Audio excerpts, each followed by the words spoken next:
She raised her glass, her emerald ring catching the glow of the candles, and declared with a triumphant smile, "To new beginnings, to freedom." The table erupted in polite laughter and applause, everyone clinking glasses, thinking it was just a cheerful toast at an anniversary dinner. They thought it was innocent, that her words were playful.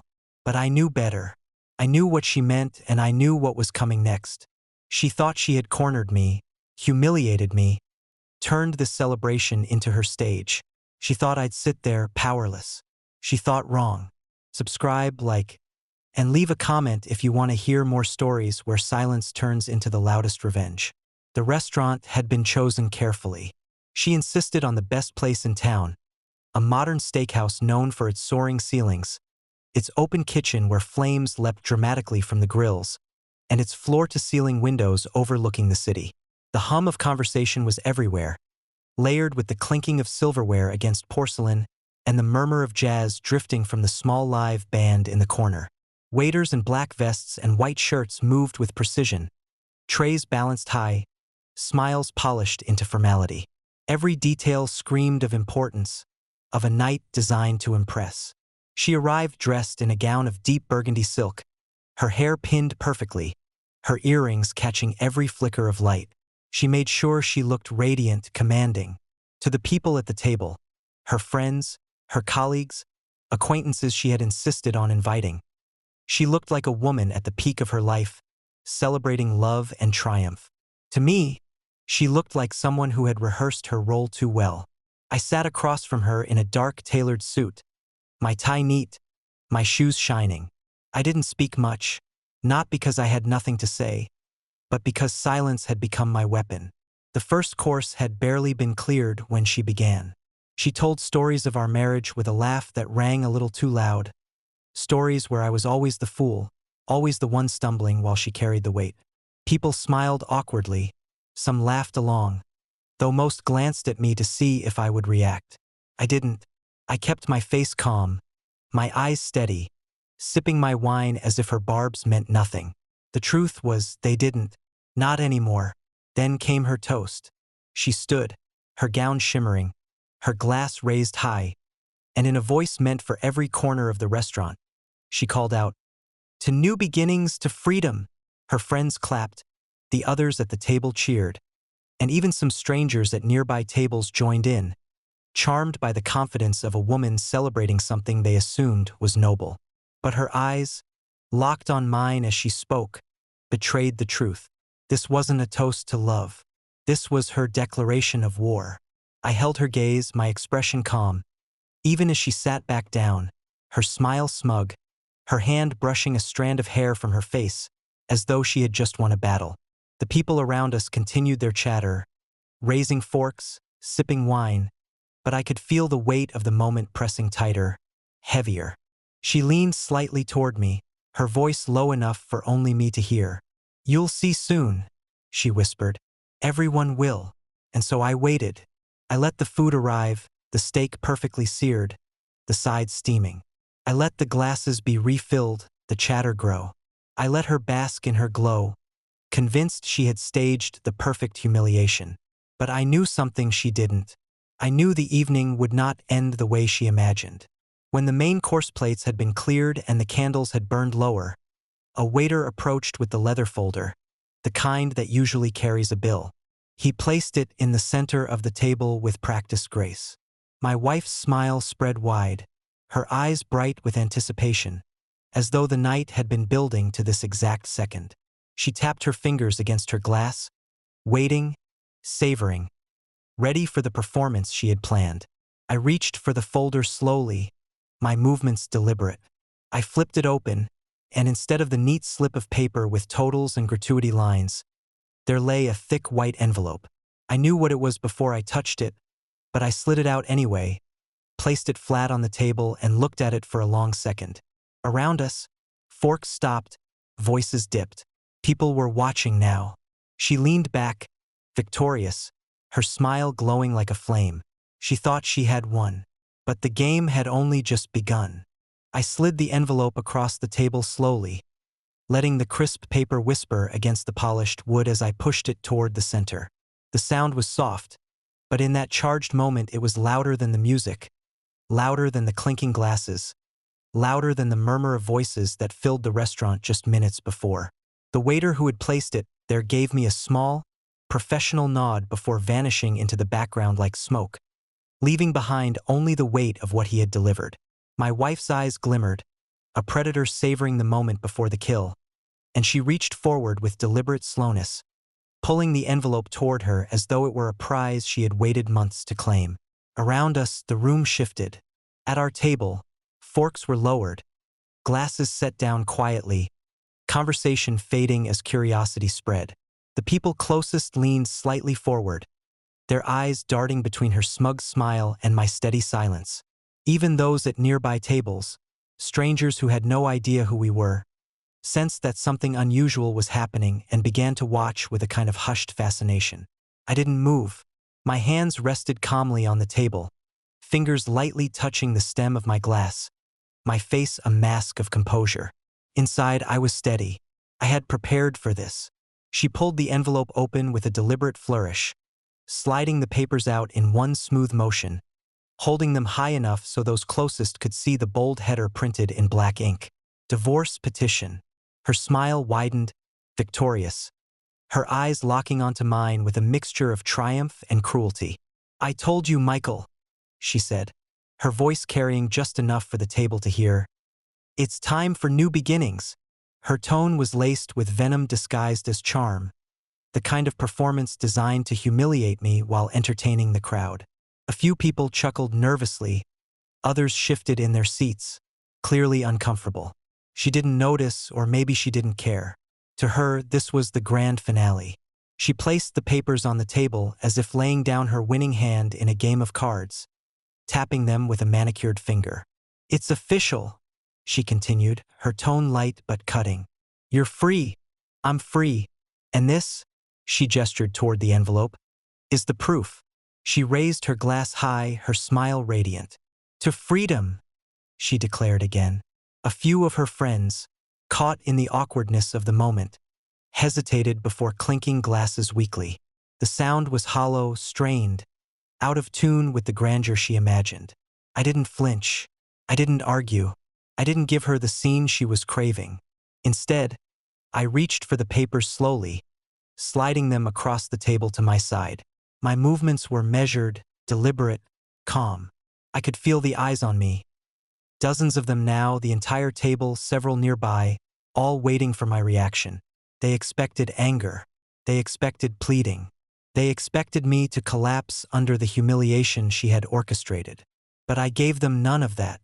I placed the papers flat before me, straightened them with a single brush of my hand, and reached into my jacket pocket.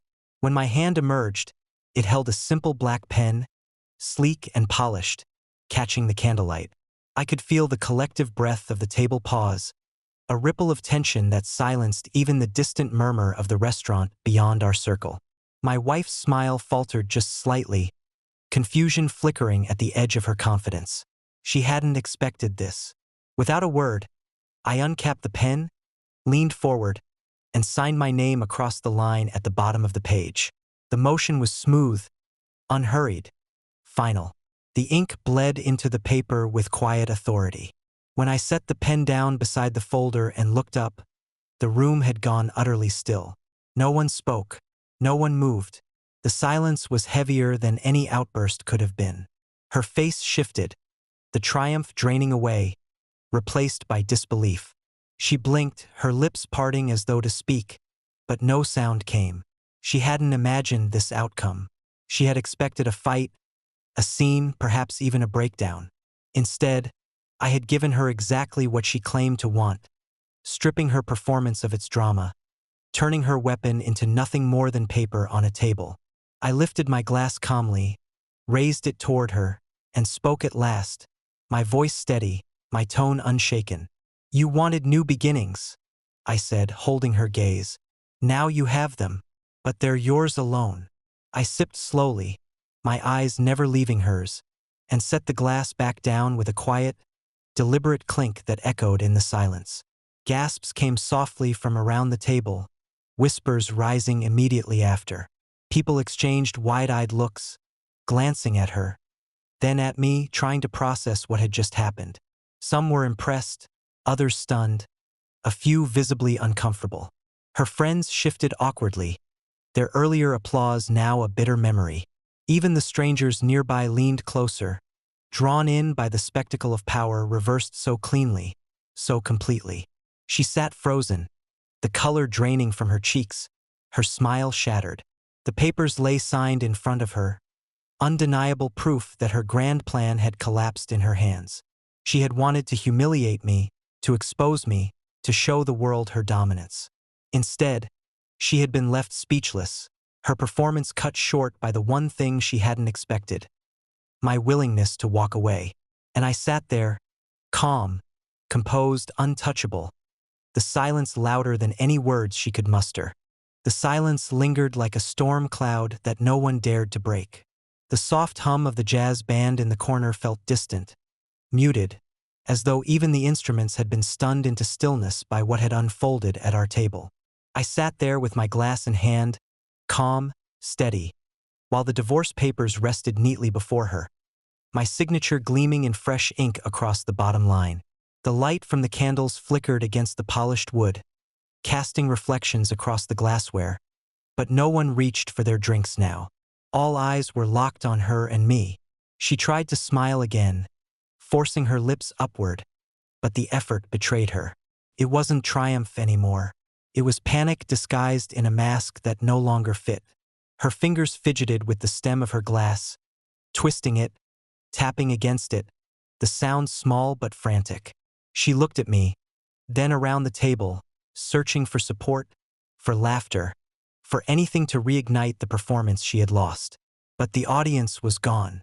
The same people who had cheered her toast minutes earlier now avoided her gaze, their expressions careful, their eyes betraying the discomfort of people who had witnessed a performance crumble.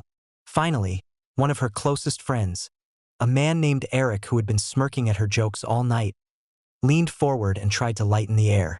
"Well," he said with a shaky laugh, "that was unexpected. Guess you two really planned something dramatic for us tonight." His words hung weakly, falling flat in the heavy silence. No one laughed with him.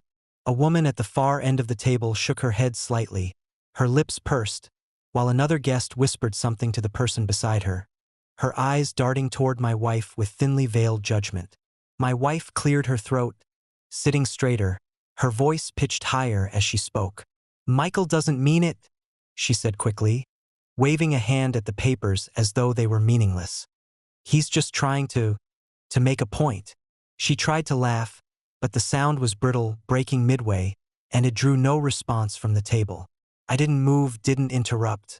I let her scramble, let her own words twist around her. The papers remained where they were, my signature undeniable, permanent, final. The whispers grew louder now, not hidden but open, like waves crashing against her crumbling facade. "He really signed them," someone murmured.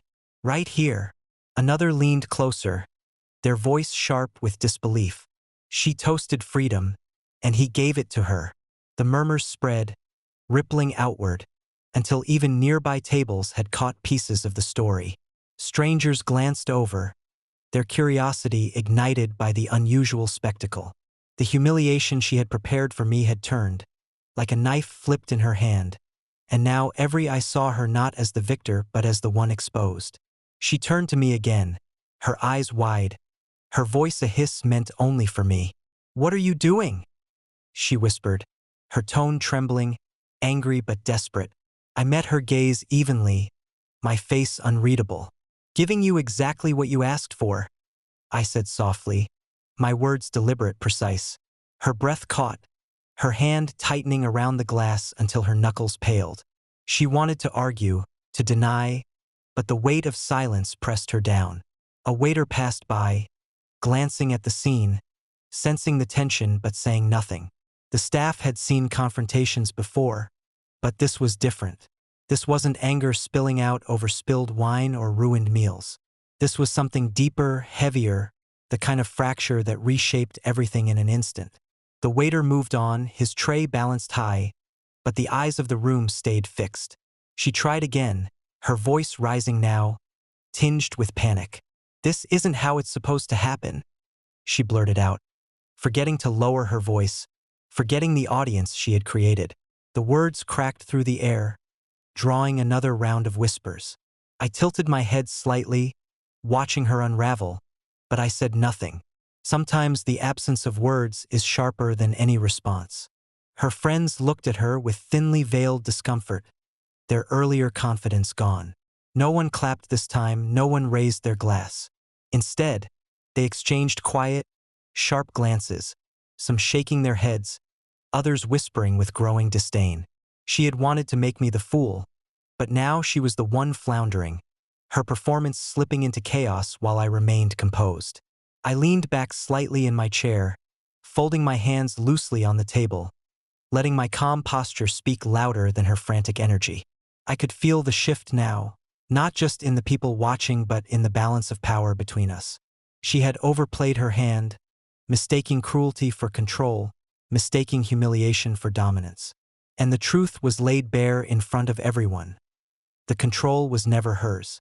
Her voice cracked again as she tried to laugh, but it broke mid-sound, echoing in the silence like glass shattering. "Michael's just being dramatic," she said, though even she didn't sound convinced. She gestured toward the papers, her hand shaking. "He'll come around. He always does." But the way she looked at me told another story. Fear, desperation, a plea she couldn't voice. The papers remained untouched, signed, final. My glass of wine gleamed in the light as I lifted it once more, my motion slow, deliberate, controlled. I raised it slightly, not in her direction this time but toward the room itself, toward the silent audience that had witnessed everything. A murmur of approval rippled quietly, as though my calm had spoken volumes none of them could deny. And she sat there, trembling, her world unraveling under the gaze of everyone she had wanted to impress.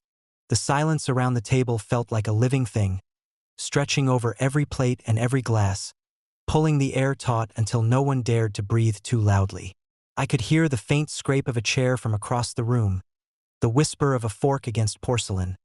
But at our table, nothing moved except for the flicker of candlelight against her pale face. My wife sat rigid, her shoulders tight, her fingers locked around the stem of her wine glass as though it were the only thing keeping her upright. The divorce papers lay open in front of her, my signature bold and unmistakable, the ink still fresh and final. They were no longer a threat, no longer a weapon for her to wield. They were reality. I leaned back slightly, my posture relaxed, my glass resting easily in my hand. Every detail of that moment was deliberate. My calm, my silence, the steady way I met the eyes of each guest at the table who dared to look at me. They saw what she could not, that the balance had shifted, that the man they had been told was powerless had just stripped her performance of everything she thought she controlled. It wasn't cruelty. It wasn't revenge.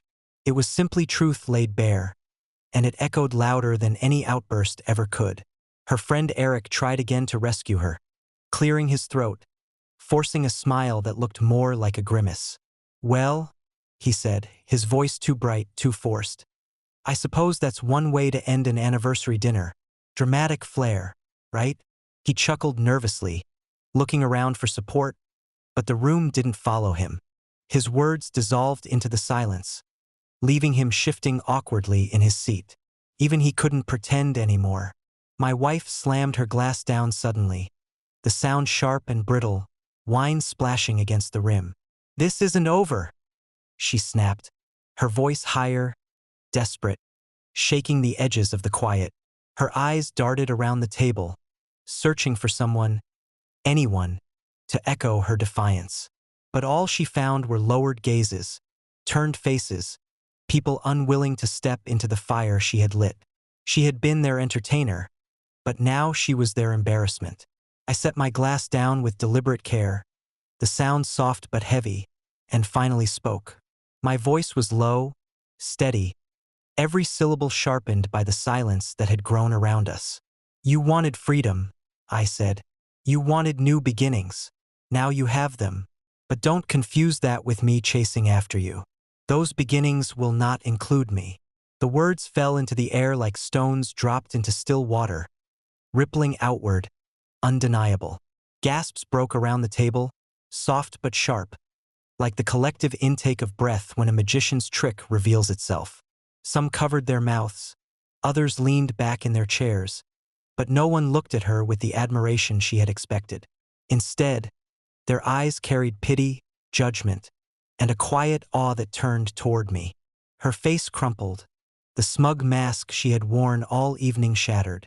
She reached for the papers with trembling hands, pulling them toward her chest as if she could somehow erase the ink with her grasp. "You can't just," she started, her voice breaking.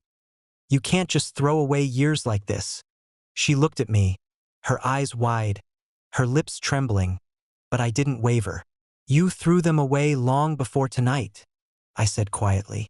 The band in the corner shifted into a new song, the gentle hum of a piano trickling into the room. It felt almost mocking, a soundtrack to her unraveling.